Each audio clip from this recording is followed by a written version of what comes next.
The other day about a father who was trying to fix something and needed an extra set of hands, and so called to his teenage son who was in the living room and asked him for some help. When his son came to where he was working, his father tried to hand him some screws to hold, but his son had his phone in one hand and the TV remote in the other. His son looked at him with a blank stare, to which his dad said, "You need to put down the remote, you need to put down your phone so you can hold the screws." And then it suddenly dawned on him, he nodded his head, he put them down, and then held the screws.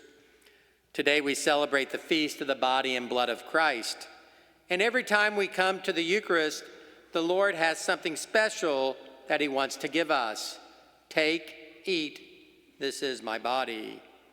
But to receive it, we have to open our hands. And just like the boy in the story, we have to let loose of whatever our hands are holding on to so that we can receive the promised body of the Lord.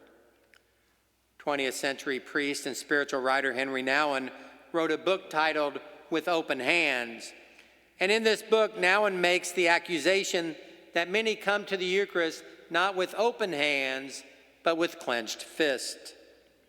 And I think if we're honest with ourselves, we might find that to be true. So what is it that we might be holding on to with clenched fists as we approach this table? At times, I think we might be holding on to our busyness, never making time to enter into or deepen our relationship with God. Dr. Mitchell Dillon, founder of Illustration Exchange, which is one of the places I go to find stories for my homilies, wrote this: "Busyness destroys relationships. It substitutes shallow frenzy for deep friendship. It promises satisfying dreams, but delivers hollow nightmares. It feeds the ego, but starves our inner being. It fills a calendar, but fractures a family. It cultivates a program, but plows under priorities." In many ways, I find him to be right. As counterintuitive as it might be to our natural inclinations, we are most productive when we slow down, pull off the superhighway of life, and become still before our God. Being too busy can make it not only hard to come to church, but to really prepare to come to church. Taking the time to look at the readings before Mass, reflecting before you come to Mass about what you need for God on that particular Sunday, quieting yourself before our God.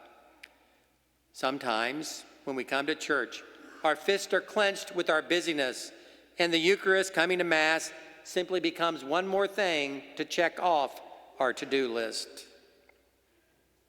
Sometimes our fists are clenched in anger, resentment, unforgiveness.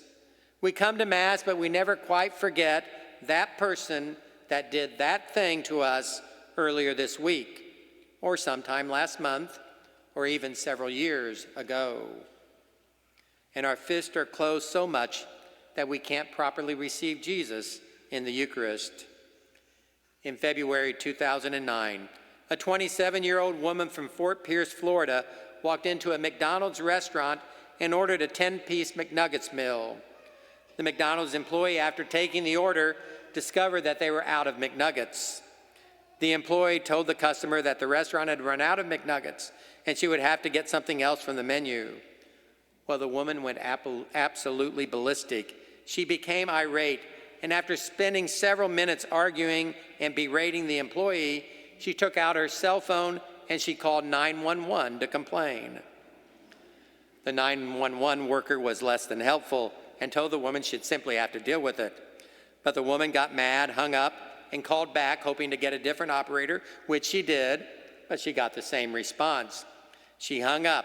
Yes, believe it or not, she dialed a third time, 911, and finally got an operator who agreed to send an officer over.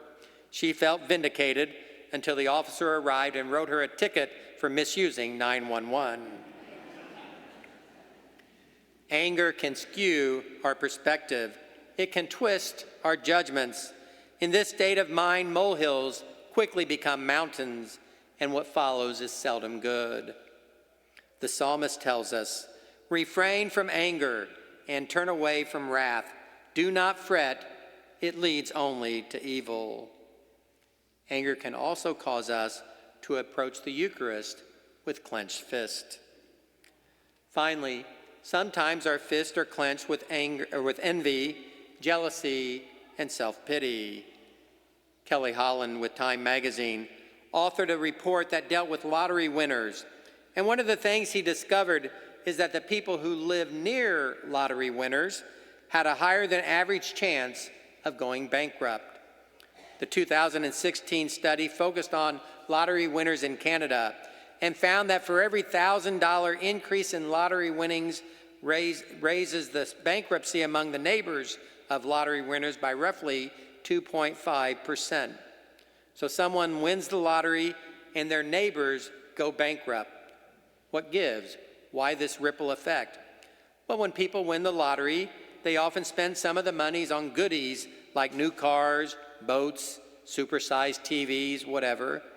And researchers say that these lifestyle upgrades then tempt their neighbors to boost their own spending on visible markers of prosperity, even though they haven't had the same run of luck with the lottery. And so down the road, that jealousy and envy simply leads more people to spend money that they don't have. My friends, as long as we come to this banquet with our hands clenched from busyness, our hands clenched from anger and resentment, our hands clenched with self-pity, jealousy, and envy, when we come with our hands clenched, we cannot receive what the Lord has promised us at this table. We are invited instead to let loose of whatever it is we are holding on to in our hearts and in our hands. We are invited instead to open our hearts and open our hands so that we can receive the greatest gift of all, Jesus himself.